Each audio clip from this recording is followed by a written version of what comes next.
Vous êtes tous portés disparus et présumés morts depuis plus de 5 ans.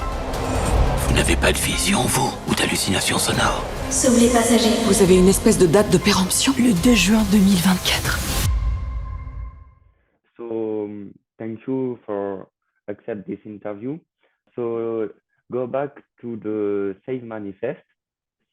So 2 years ago, NBC canceled the show, and for us, for you, and for the crew of Manifest, we don't want this 3 years journey to be over too fast. And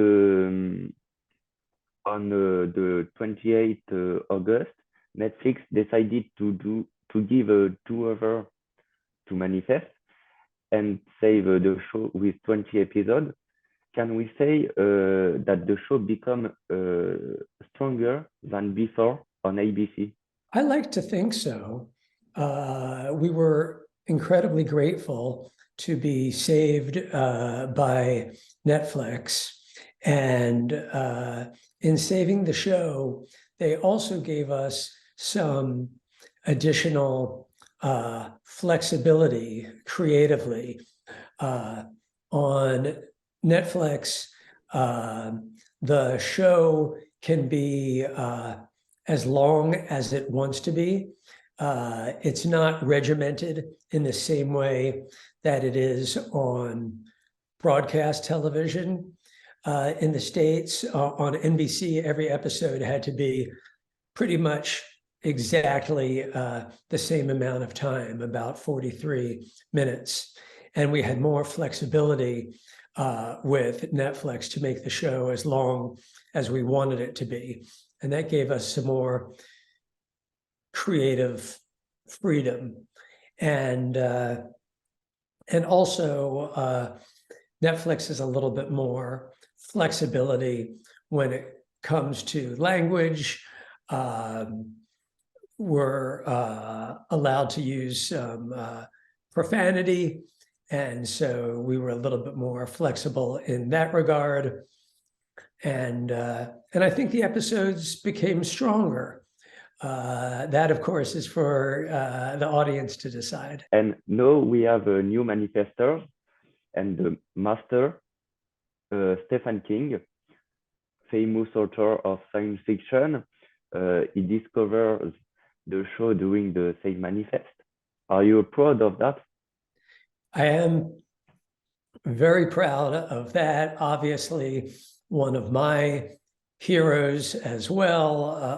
I have been, inspired by him for so much of my life, and I've read so much of his writing. And so that blew my mind when we discovered that he is a fan of the show. And I'll be proud of that for the rest of my life, of course. You introduced very well the feeling about Grace murder, Angelina kidnap Eden. And so the season 4 is launched with the arrival of Henry Kim, old passenger we saw in the season 1. He comes from China, where he was detained and suffered of studies. This is the first calling of Cole after the event of season 3, and he discovers the black box.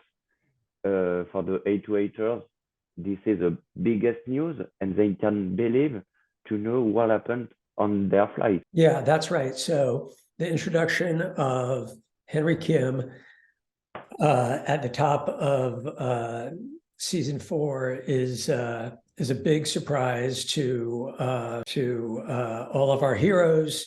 He is a passenger that we've never met before, and yes, he not only escapes from a lab in China, but he manages to bring with him the black box. It's a huge discovery for our heroes, in particular for Sanvi and Vance. It's a mystery to them, as to how the black box ended up in this Chinese lab. But nonetheless, Henry has brought it back.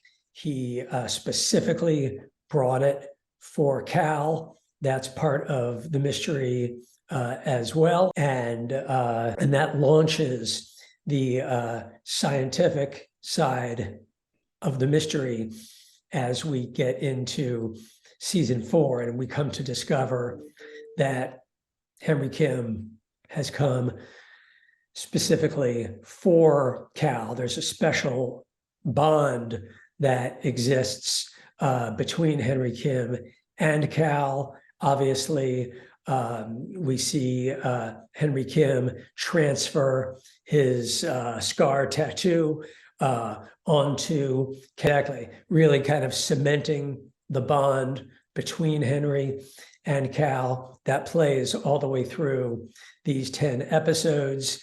And as we learn at the very end of the 10 episodes, Olive theorizes that because Cal is the dragon and has the dragon scar on his arm, that he is the passenger who can save not only the passengers, but can save the world. And that's one of the last things that we leave the audience with as we exit that 10th episode. And so that's one of the big cliffhangers as we finish 410 and launch into the final. No, the passengers need not to save only 191 passengers, but they need to save the world. There is more pressure for them, or no, in the second part? That's exactly right.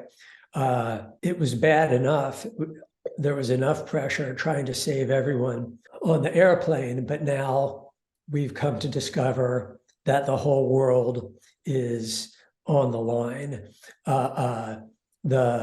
The theory that we've come to understand as we've become clearer in our understanding that the passengers are in essence modern day prophets for the divine.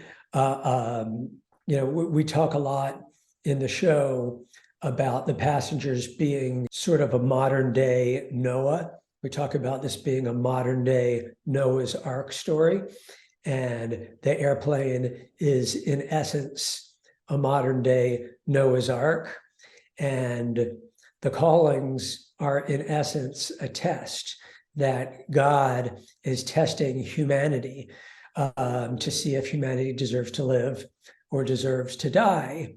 And therefore the passengers in following through on the callings or not are representatives of all of humanity.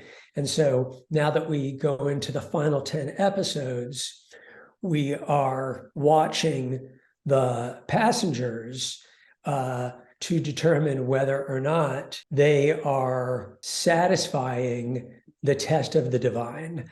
And that's really the final theory that's clarified by Olive in that last conversation with TJ upstairs in the attic at the end of episode 410. Yes.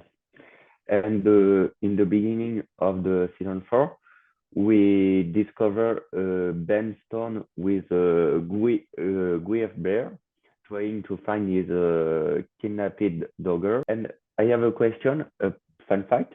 This was not in the plans, but when you heard Josh had the beer, you decided to keep it because it was perfect for the story. Yeah, so we had that's basically true. We had a long break between seasons, obviously, because we didn't know if we were coming back. And during that time, Josh let his beard grow. And as soon as we discovered that we were coming back for season 4, one of the first stories that we focused on was Ben's search for his daughter, for Eden. It made sense to us in the writer's room that a father who had lost his wife tragically and whose child had been kidnapped probably would be so devastated and be so preoccupied that it wouldn't even occur to him to take a shower, to wash his face, or to shave his beard. And so we thought it was very much within his character to just have this caveman beard. And so I went to Josh and I said, I think your beard is very much in character, and I think you should keep it and just let it grow. And he really likes that idea, and that's what we did. In this part, as you said, the captain leave the lifeboat. He broke all of beliefs about 828. He live in a car. Is it for me? And I ask to you, the biggest story arc of Ben in Manifest? Yeah, I think that's right. We knew that we wanted to spend half of season 4 with Ben on that search. We wanted to kind of honor the struggle and the difficulty. We didn't want to make it too easy on him. As you know, when the season begins, it's a 2-year time jump. We wanted to make it very clear this had been the biggest struggle of his lifetime and had turned his life upside down. And we wanted the audience to feel Ben's pain. And so it was important to us that we live in his struggle for at least those 5 episodes.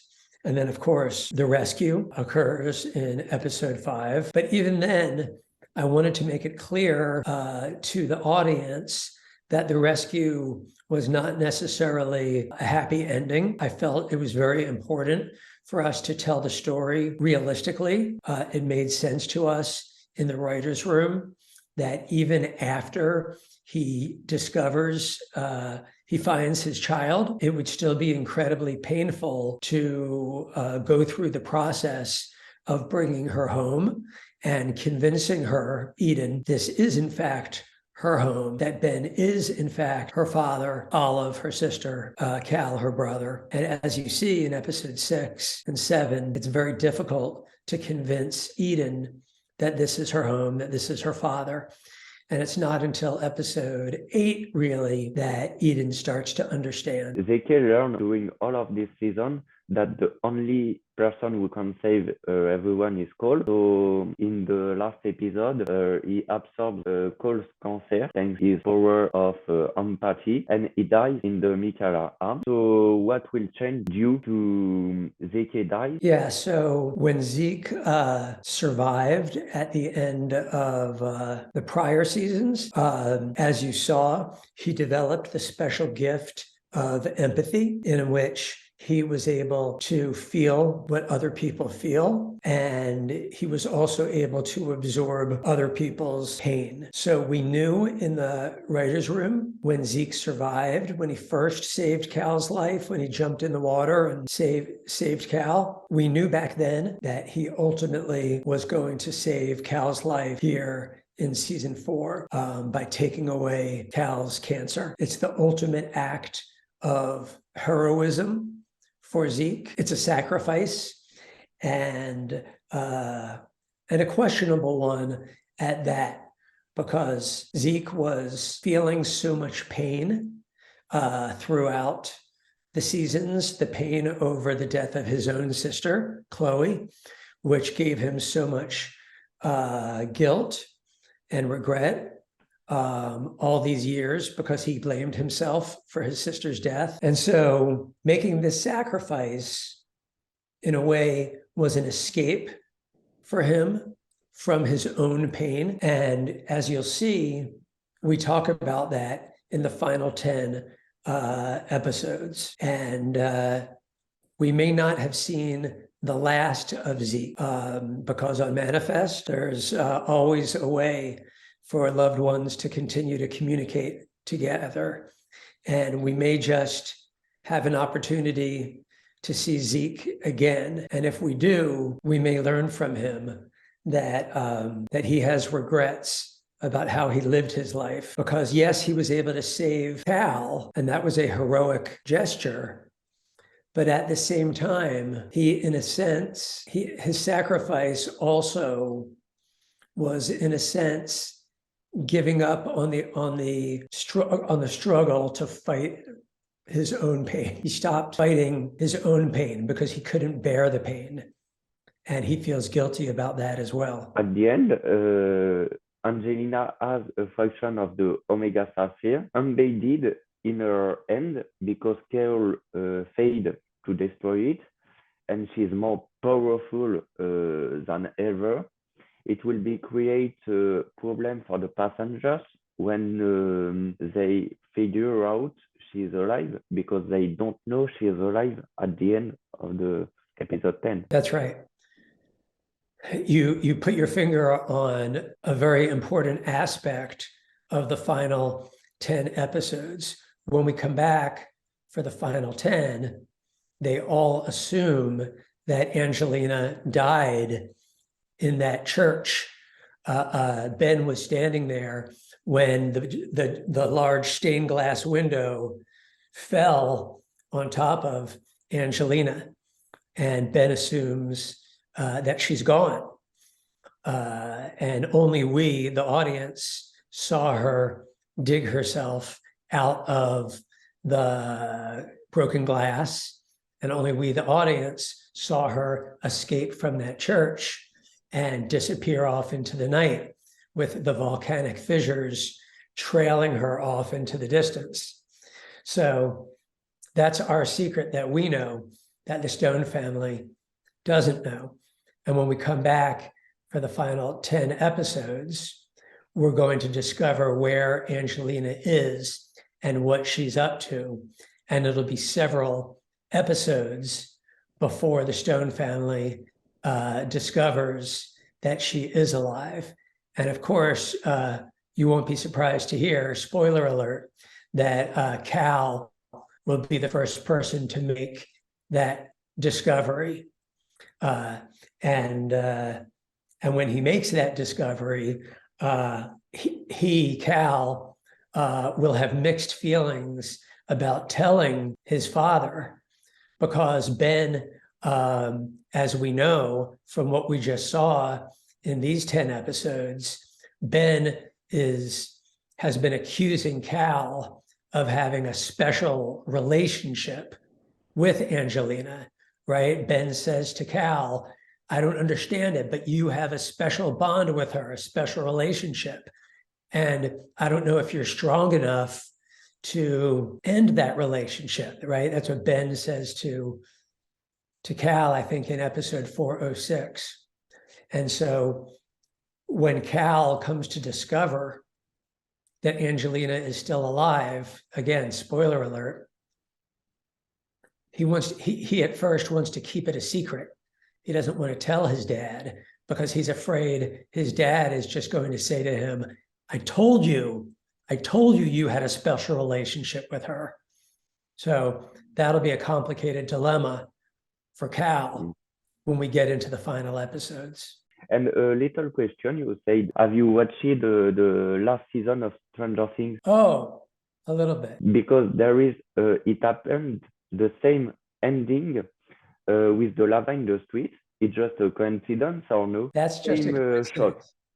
That's just a coincidence. Great minds thinking alike. So what mean? Like a countdown before the death date? Yeah, so we're gonna so in the final 10, we are going to make our way all the way to the actual death date. You'll have the opportunity to discover whether the passengers, and of course now we know whether everyone in the world is going to be worthy of survival or not. And to conclude for the season 4 part 1, Zeke is dead. Angelina has the Omega Sapphire embedded in her hand, and she is more powerful than ever. All of the 8 waiters, passengers being dead need. So all of this will complicate the task of the passenger to save everyone. We'll see how good of a job they do, and we'll see if it's enough. It's a very high bar raised to do enough to save the entirety of humanity. There's a lot of evil out there in the world, and so they're going to have to do a lot of good in order to counterbalance that. We know that Daly and Fiona waiting in the diving consciousness, and Daly came back accidentally at the end of season 3.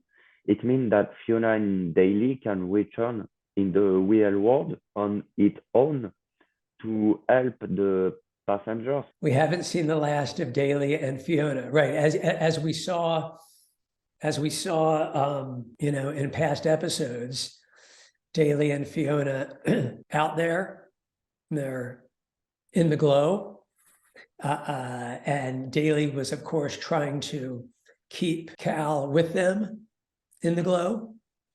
But of course, Fiona told Daly he has to go back. There's more he has to do. And of course, Cal came back to us knowing that there's more he has to do.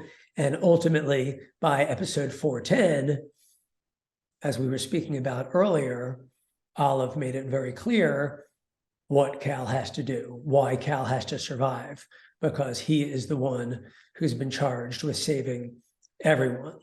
And it's why Fiona insisted that Cal go back, because he is responsible. He's the savior. But anyway, back to Daly and Fiona. We haven't seen the last of them. There is more story to be told with them, and when we get to those final 10 episodes, they'll become an important part of our storytelling right away. The filming is wrapped. What's your feeling? Are you proud of this amazing journey on Manifest? And can you give us a word to describing the last part for you on your work on Manifest? Okay, I mean, the work on Manifest has been the journey of my career. I've been writing and producing television for over 20 years. And of course, this has been the high point. I think you know this, Declan, but I had conceived this idea almost 15 years ago. And it took me over 10 years to convince a studio to help me tell this story. I was carrying it around with me in my head and my heart for all of those years. The fact that I finally got an opportunity to write and produce this story that I was so passionate about is so incredibly gratifying. The fact that I got to hire this cast and an amazing crew, and that we all got to gather in New York City and spend these years writing and producing these 62 episodes is, the greatest joy of my career. The fact that we were canceled and then brought back to life is a metaphor, death and rebirth that is incredibly relevant to the story of Manifest itself, right? A story of death and rebirth. It's so perfectly metaphorical. It's unbelievable, right? It's almost as if the show was kind of, if you believe in divine intervention, it's almost as if the show was blessed with divine intervention. And here we are on the other side of it. As I sit here, putting the finishing touches on the final 10 episodes that I'll be lucky enough to share with you in the next 6 months, hopefully. I couldn't be more proud and delighted to have been able to finish the journey.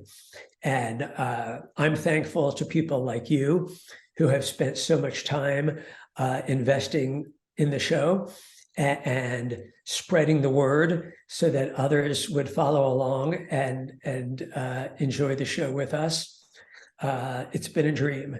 So thank you, Declan, and thanks to everyone else and who's been watching all these episodes and participating in the conversation on Twitter and other places online.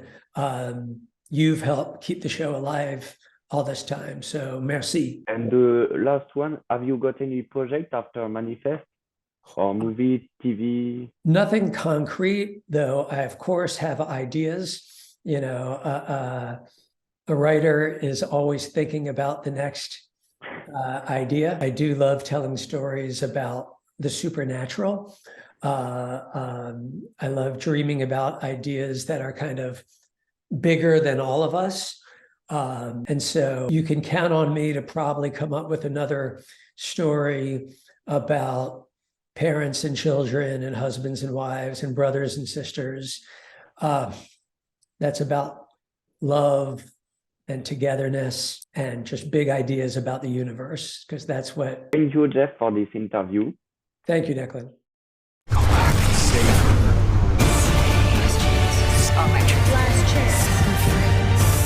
All connected. 828 wasn't an accident. We're supposed to save the passengers together.